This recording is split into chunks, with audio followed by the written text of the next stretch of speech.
Hello friends, for today's video we're going to be chatting through episodes 11 through 15 of Attack on Titan.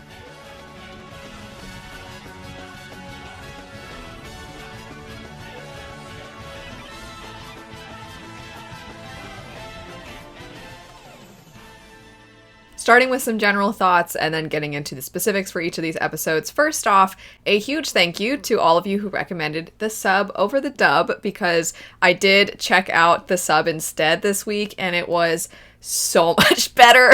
I know that there's a lot of debates online about sub versus dub, and I don't think it's usually quite as big of a deal as sometimes people make it out to be, but in this instance, it was a huge improvement for me. I do think that this show has a tendency to really lean into almost sensationalizing every single moment, and I don't mind that because the stakes are so high and things are incredibly intense, but then when you couple that with every single line being delivered with the utmost fervor, it kind of starts to bleed into being a little much for me. And I do feel like the sub voice actors are much more contained and subdued. Not all the time. In various different moments, they obviously are going to tap into some of those louder or more passionate parts of their voices, but I do think they utilize a fuller range. It definitely enhanced the experience of watching this show. I also want to now get into general thoughts for this batch of episodes. This was my favorite so far. I am wondering if by the end of the whole show, if I'm going to be one of those people that's like, you just have to push through the first 10 episodes and then it gets really good. I don't know. Maybe I'm going to be one of those people that's like, you just got to keep going. You just got to keep going. Because while I have praised a number of things about this story thus far, I've had some criticisms, and I do think that this is just the nature of not this medium, but the way in which the original story came to life, which is through manga. A lot of times manga, they have to really grip you right away because of how it gets published and released to the public, and how you really have to grab readers' attention so that they come back and then they can continue to tell that story.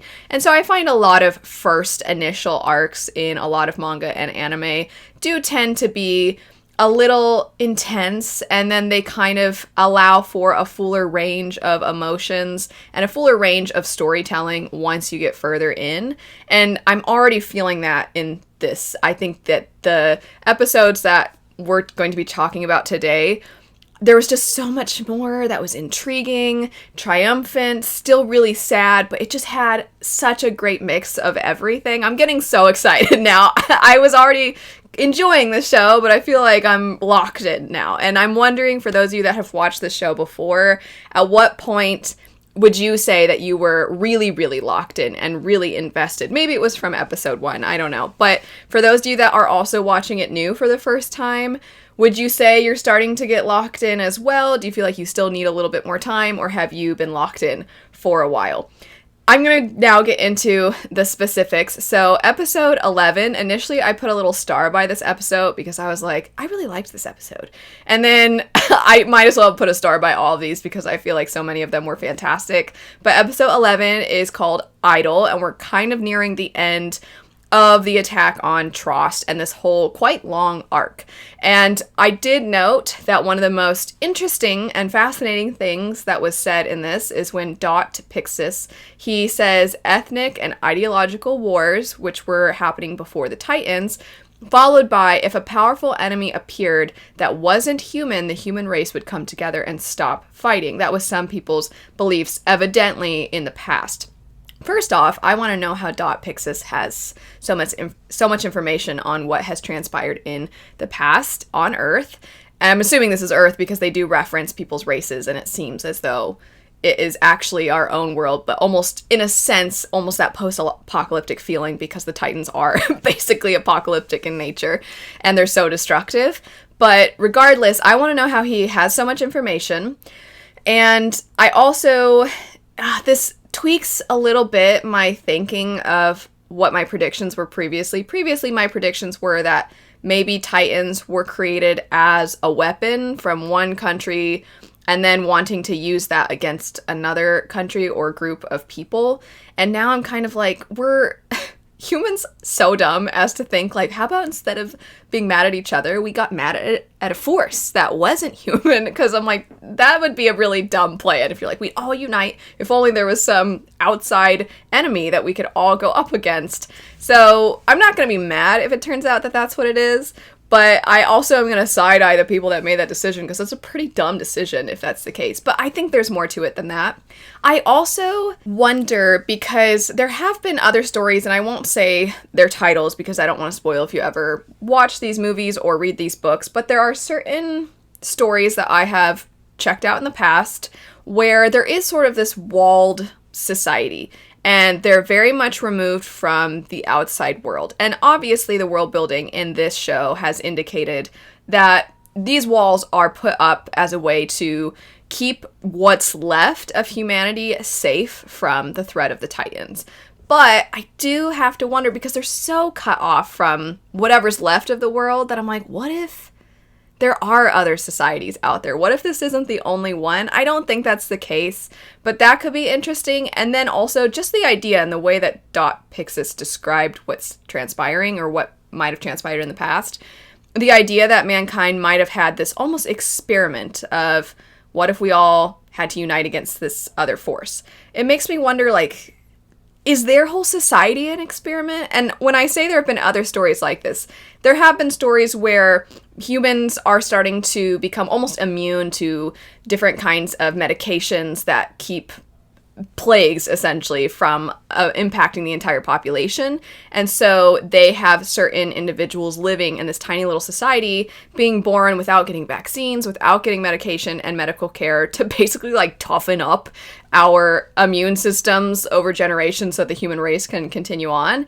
And I wonder if there is some additional weird conspiracy that transpired that they're all now a product of. I don't know. I'm so excited, though, for this mystery.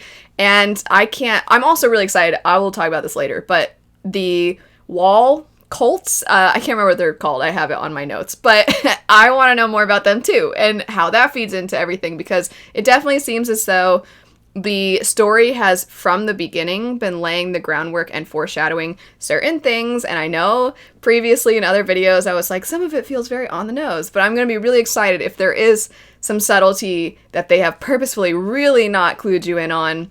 That'll make me really excited, because I like that form of storytelling. I have spent so much time on that one quote. So let's move on. I really enjoyed the really random moment where Dot asks Eren, do you want a drink? And he's like, yes, I will take a drink. And he takes a drink, and then in basically like slow-mo and freeze frame, you just see Eren spit it out. And then it just moves on. It doesn't elaborate at all on that. Top secret experiment to control Titans. This is what Dot Pixis says to all of the troops who he is now trying to inform about his plan to block that hole that has been in the wall. And when he said that, I'm just like, how though? How are you supposed to control them? And also, are you somewhat clued in, or are you just trying to make it seem as though you know a little bit more about this so that people are more willing to trust this plan? Because it seems foolhardy initially. So I'm like, what does he know? And also, How are they supposed to control the Titans? That's what I was thinking as I was watching this episode. I do think that toward the end of this batch, we're starting to learn more about the Titans and the ways in which the capturing of certain ones has led to certain conclusions, but also new mysteries and new questions. And then Dot extremely guilt trips pretty much everybody, because a lot of people want to run. They don't want to be a part of this plan. And he's like, I'll pardon anybody that wants to run. Just know that if you don't want to face this, it's going to be your loved ones, your children, your spouses, your friends and family. You're just leaving it for them to face. And I was like, all right, man. I mean, it's working, because then everybody turns around like, no, I can't let my daughter be eaten by a Titan. And I kind of enjoy this. I feel like everybody's go-to in this is to either guilt trip or call everybody cowards. Because Mikasa did a similar thing where she's like, you all suck at your jobs and you're all so weak and pathetic and cowardly, and they're like, we can't let her go alone. So it seems to be a good rallying cry to insult them or remind them that if they don't want to face the enemy, then their little children and spouses will have to probably face them instead. After that, admitting to sending people to die and prevent rebellion. So Dot talks about how he, in the past, when you saw we've lost the outside area, and then those people had to come in as refugees, and it was too many people. They didn't have enough land, and so it was probably meaning that a lot of people weren't going to be fed, and so they intentionally sent a large portion of the population out to die so that they wouldn't have to worry about rebellion and likely famine as well. And then you see that little flashback again of Armin and his grandfather, and I'm waiting for when Armin has to dissect these complicated feelings of being brave and wanting to protect people and wanting to serve and be a strategist and use his mind for the greater good of humanity, but being conflicted because of the fact that they have taken so much from him. They don't even think of them as people. They just think of them as something to trim, like they're trimming the fat. And I'm excited to see when we eventually get to a point where hopefully we can dissect those things within Armin. Then a couple of other quotes from Dot. We have, "I hate losing." And I noted this because our first introduction to him was quite a bit earlier in the show, and he was initially purposefully losing to that one individual who seems to have and hold a lot of power. So I'm like, okay, the fact that he would purposefully lose to that person for so long, even though, as we've learned, he hates losing, it makes me wonder how critical that other individual's role is within society when they're not being attacked by Titans. Is that person going to turn out to be an incredible threat? Also, a number of different characters keep using the phrase, "as long as you plug that hole." That's what she said. And then, once again, with the guilt tripping, so one of the other characters that is of a higher rank really lays it on so thick with Eren. They keep telling him soldiers will die, and then I underline because of you. And then they're like, they have families, they're warm-blooded people. And then they say again, soldiers will die because of you.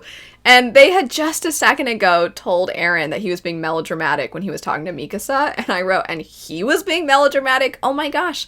I'm like, they wouldn't die because of him unless he literally turned around and killed them and stomped on them and ate them. They're not going to die because of him. They might die on this mission, but that's not because of him. I take issue with her wording. I'm not saying I take issue with the show or the dialogue, but I'm just like, hey, that's illogical. Don't blame him. I guess they thought this would be a good pep talk? I don't know, but I'm just like, leave the guilt tripping to Dot. He's better at it. My remaining couple of points for this episode, I asked, how does he control which version he turns into? I imagine the other one was just a underdeveloped version because we see him turn into a Titan and take out so many enemies. And then he returns to being Eren. And then obviously when he saves Mikasa and Armin, he turns into a fragment of a Titan. And I'm curious as to how he controls how much of a Titan he turns into, what version he turns into. I'm wondering if we're going to get more of that. And then also, it would seem wrong, but I was wondering at first, because the episode ends with him going after Mikasa, and I was thinking, is he more so trying to protect her, where he's trying to get her to leave, and then it backfired or something? I wasn't sure, because it leaves very much on a dun-dun-dun kind of moment. And then I was just wrong. I was just wrong. He just couldn't really control himself at first. And he did accidentally go after Mikasa. So I was like, oh, okay, well, never mind.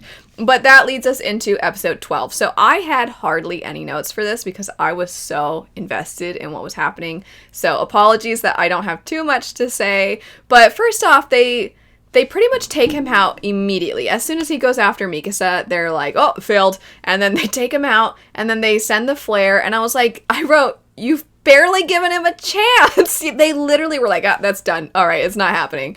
And he's just sitting there. So I'm like, I don't know. Maybe there's a chance it could still work. I don't know if I was frustrated at the characters or if I was just holding on like, no, there's still a chance. And I was in denial. I mean, it did end up working out, but I was internally like, come on, he can do it. We all know he can do it. They keep saying human weapon, human weapon. They keep saying that. So I noted it and I just wrote, I don't really know what that means. But back to my original theory about the Titans having been made as weapons, the fact that they're referring to him consistently as a human weapon does make me wonder if my original theory was correct. but I don't know, and I look forward to finding out. And then I wrote, Jean finally saved someone, because poor Jean has been through a lot. He keeps having to watch everybody around him die, and he finally was able to save somebody, but it ends up being so sad because other people end up dying. He's had it rough. Anyway, this episode was so engaging, so fascinating to watch, so exciting to watch unfold. And then we lead into episode 13, which is Primordial Desire. The first thing I wrote is I might have waited a little longer for the equipment, because we leave off with Jean having gone into a building to take refuge, and he is like peeking out the window, and the one derpy Titan is just walking along. He's like, ah. Then he notices that there is a dead soldier who has their own equipment that he can try to replace his faulty equipment with. And so he's looking out, and pretty much as soon as the Titan turns around, he runs out there, and I was like, maybe give the Titan a sec to at least kind of round the corner and not be right by you. But it worked out, but I was like, oh my gosh, I'm nervous. Not Marco, because Marco has been so sweet. He's hardly in it, but he's been kind of the cheerleader of the group and the optimist of the group. And so when he jumps in to try to help, I was like, no, stay away. And then I thought he was okay, but I guess he's not, which we'll talk about later. But that was weirdly the death that made me the saddest, I think, so far, because obviously Eren's mom, that's sad, and Armin's grandfather, that's sad, but you don't really see those characters hardly at all, and you're not that into the show just yet, or into the story just yet, to really feel like you're in the trenches feeling everything with the characters quite as much. There's something about Marco having been here through this fight, and you're with all these characters, and he's the one that is in a lot of ways pushing everybody to keep going by remaining optimistic and being really brave. So I'm really sad. I also wrote in my notes, hey, where's Levi? Which we'll get to later.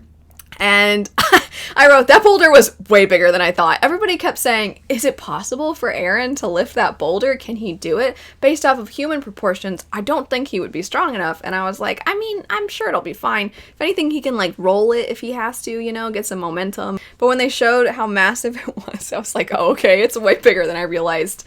And that does mean this was quite the plan, I gotta say. And then I wrote, Ian went out as a hero. I also was bummed about this. So this is the individual who, as one of the soldiers is about to be eaten by a Titan, Ian goes up and just basically like pulls him out of the Titan's mouth and then throws him. And then he gets killed. And I was like, no, man.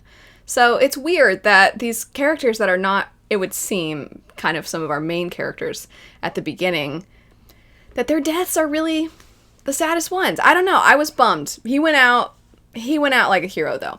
And then also, I don't know if I can capture this moment, if there's any kind of recording of this specific thing that I'm going to reference. There's a part where Mikasa goes to kill a Titan, and the way the animation is done, where she sort of is, because they're on the ground at this point rather than being up in the rooftops, which I always enjoy the rooftops as well, but she sort of, like, she uses the grappling and then slides around and then goes forward, and it was so cool. It was awesome. So I really enjoyed that animation.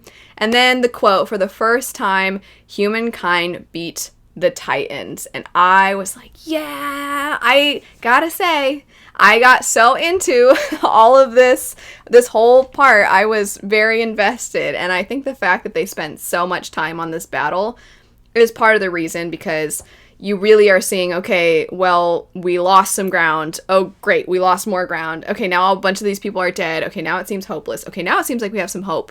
But it might just be a lull in these atrocities that are happening, and they might come back at any moment.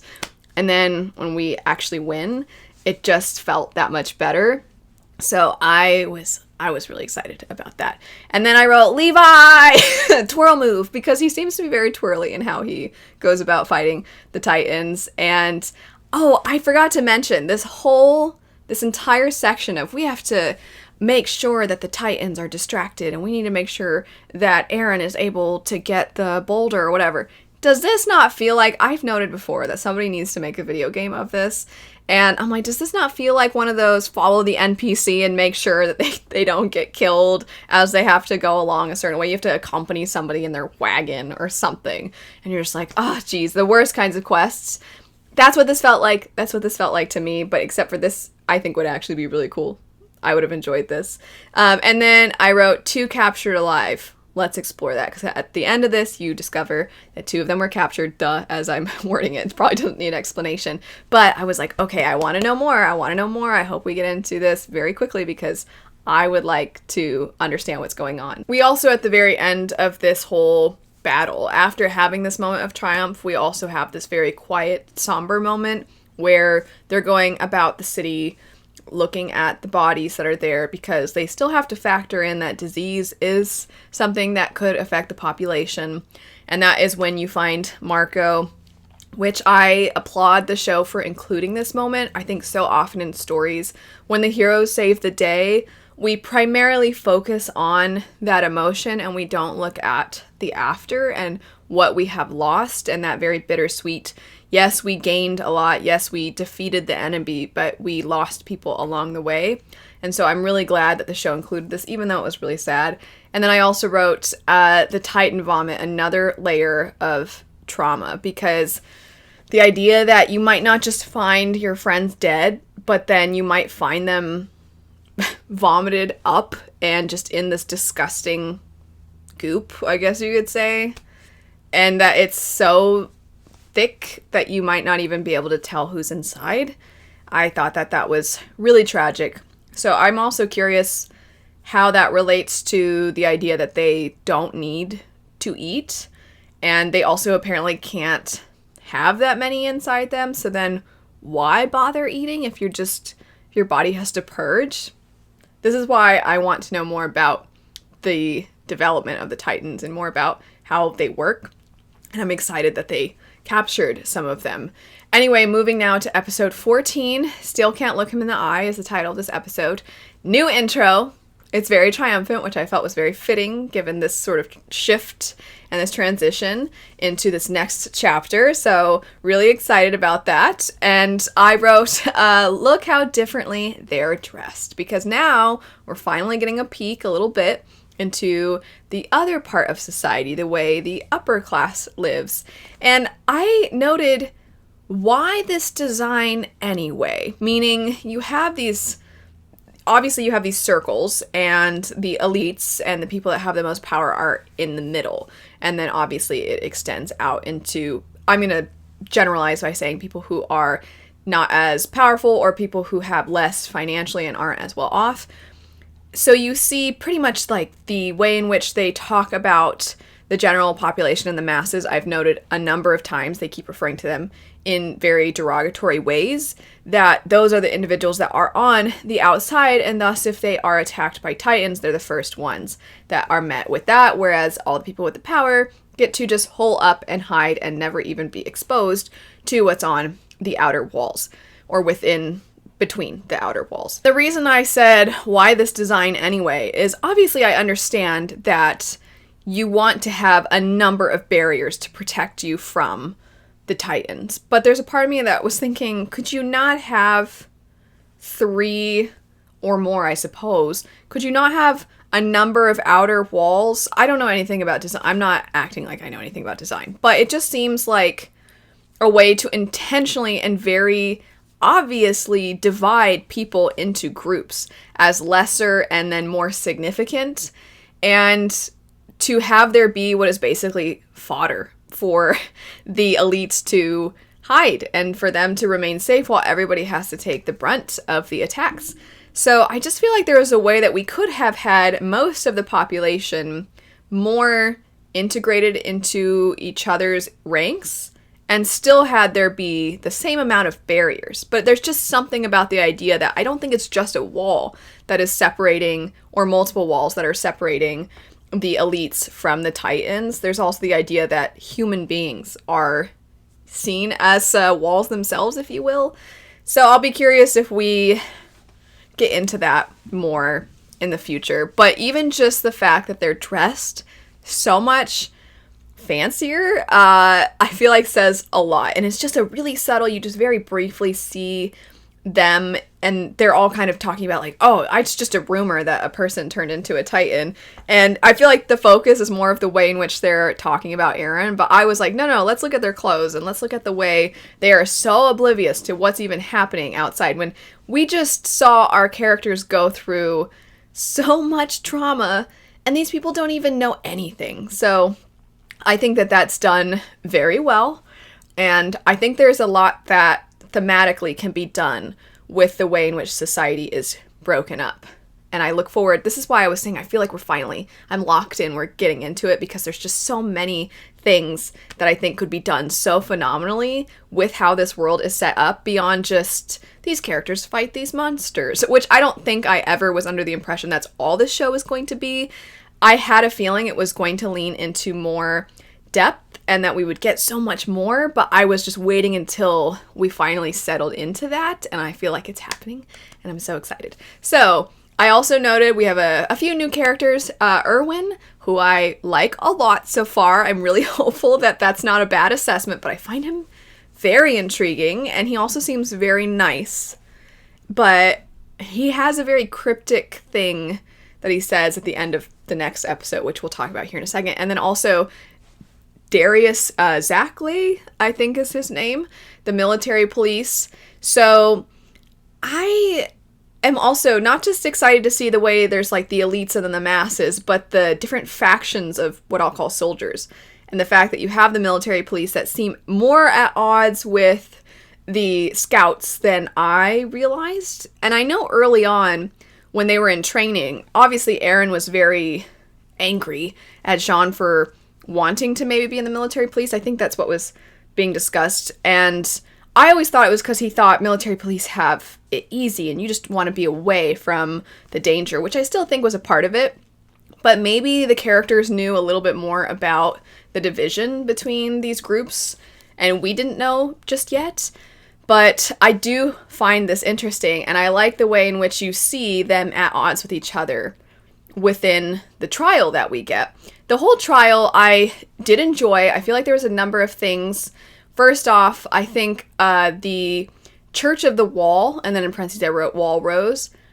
I want to know so much more about them. And I also, the meaning of the painting. So this is a very quick thing that happens, but when you first enter the chamber that the trial is taking place in, there's this painting that shows a bunch of people attacking someone. And I just feel like there's some symbolism in that painting. And if this is a clue as to the origin of the Titans or the downfall of society before the Titans even really were a thing, those ideological wars that Dot Pixis was talking about, if this is somehow indicating something important, then I'm going to be so excited for when those reveals happen to see, oh, look, it was right there this whole time. They were giving us those clues. And that's why I'm really intrigued about the Church of the Wall cult, because I feel like there's something there. At the end of this episode, they note that the tooth that Levi knocked out is coming back. And I think it's supposed to be kind of like a very interesting reveal. Eren heals. And I was kind of like, I mean, his hand got cut off earlier and then he healed. So I don't feel like it was that exciting. My one, I would say, criticism of, it's not even actually this batch of episodes, but it's sort of like a retroactive continued criticism.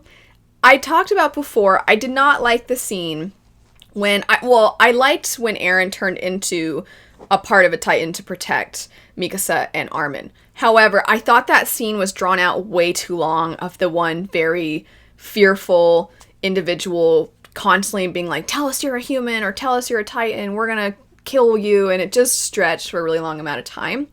And I didn't love that scene.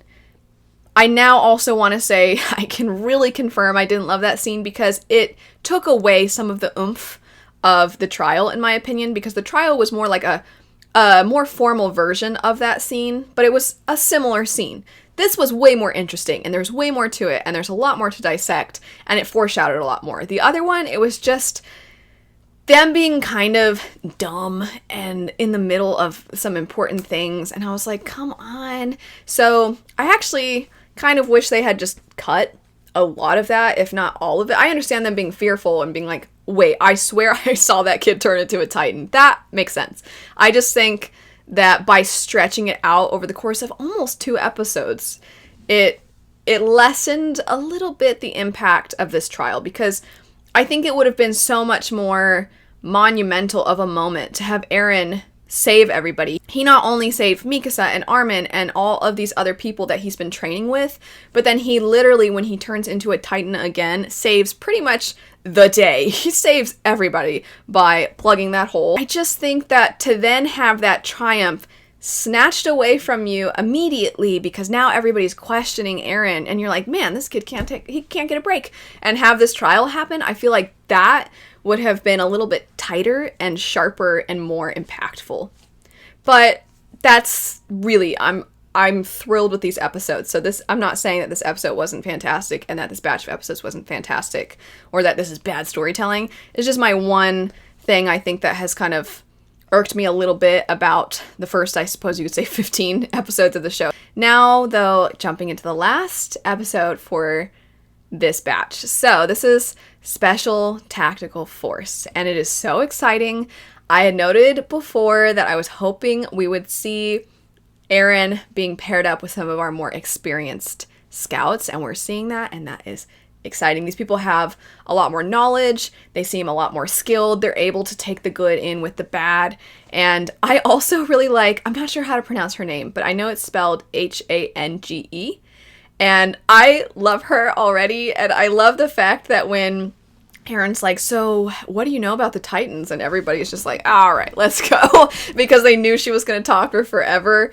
I love that we're actually getting more with the anatomy of the Titans, how they work, and the mysteries that are involved with them. I just loved this episode. It's giving us so many interesting details. I also loved that Eren's cleaning skills suck, apparently. And I love their castle. This setting is so beautiful and so stunning. And I absolutely love the kind of change of scenery after being in the walled cities. And it makes me wonder, what I was saying earlier, is there more out there besides just this? You know, I kind of want to know. I want to know.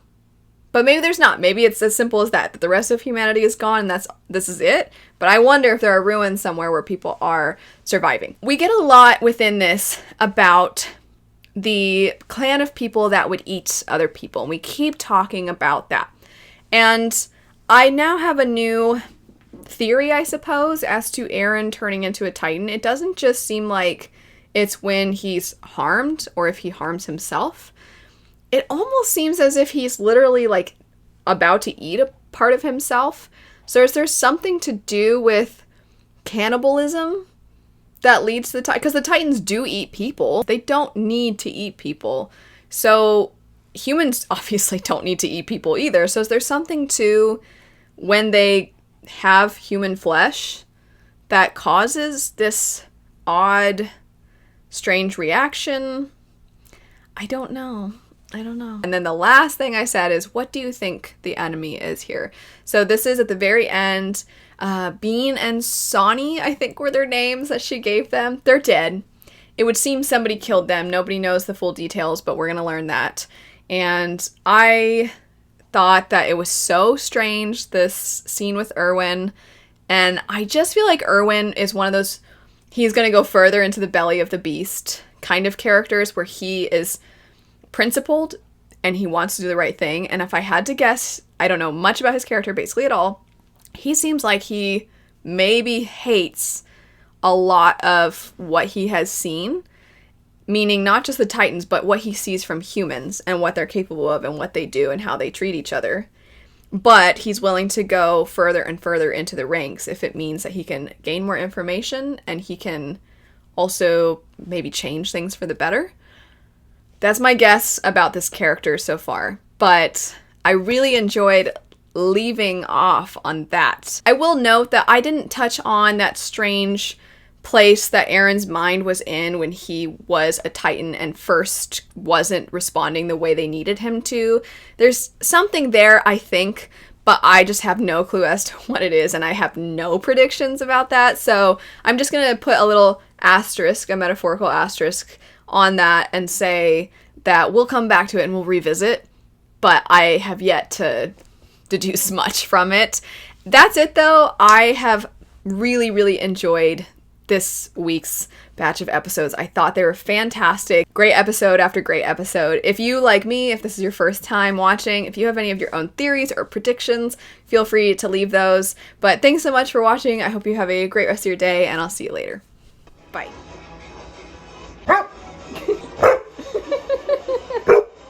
Are you excited? It's time for our program.